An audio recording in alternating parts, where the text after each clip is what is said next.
ఒకే కథతో 3 భాషల్లో రూపుదిద్దుకున్న 3 చిత్రాల్లో పద్మశ్రీ పురస్కారం పొందిన ముగ్గురు హీరోలు నటించడం అరుదైన విషయం.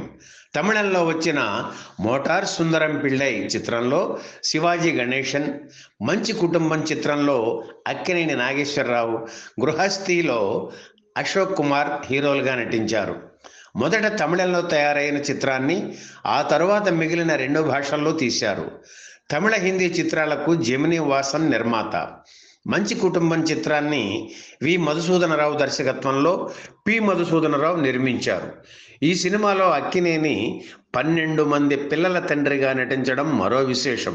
ఒక పక్క ఇతర చిత్రాల్లో రొమాంటిక్ పాత్రలు చేస్తున్న అక్కినేనికి ఈ కథ నచ్చి వయసు మళ్లిన పాత్ర వేయడానికి ముందుకు వచ్చారు.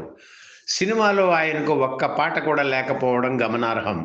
ఇందులో అక్కినేని భార్యగా షావుకారు జానకి, రెండవ భార్యగా కాంచన నటించారు. అక్కినేని, హీరో కృష్ణ కలిసి నటించిన తొలి చిత్రం 'మంచి కుటుంబం'. ఇందులో అక్కినేనికి అల్లుడుగా కృష్ణ నటించారు. విజయ నిర్మల జోడి 'ప్రేమించుట పిల్లల వంతు, దీవించుట పెద్దల వంతు' అంటే సాగే పాటలో లైలా ఖైస్గా వీరిద్దరూ కనిపిస్తారు. 'మంచి కుటుంబం' చిత్రంలో సంగీత దర్శకుడు ఎస్పి కోదండపాణి స్వరపరిచిన పాటలు అన్నీ హిట్టే.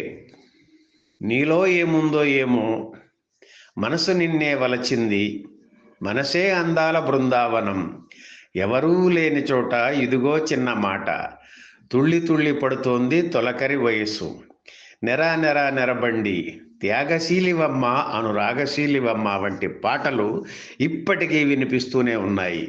1968 మార్చి 15న విడుదలైన 'మంచి కుటుంబం' చిత్రం విజయవంతమై 6 కేంద్రాల్లో 100 రోజులు ఆడింది.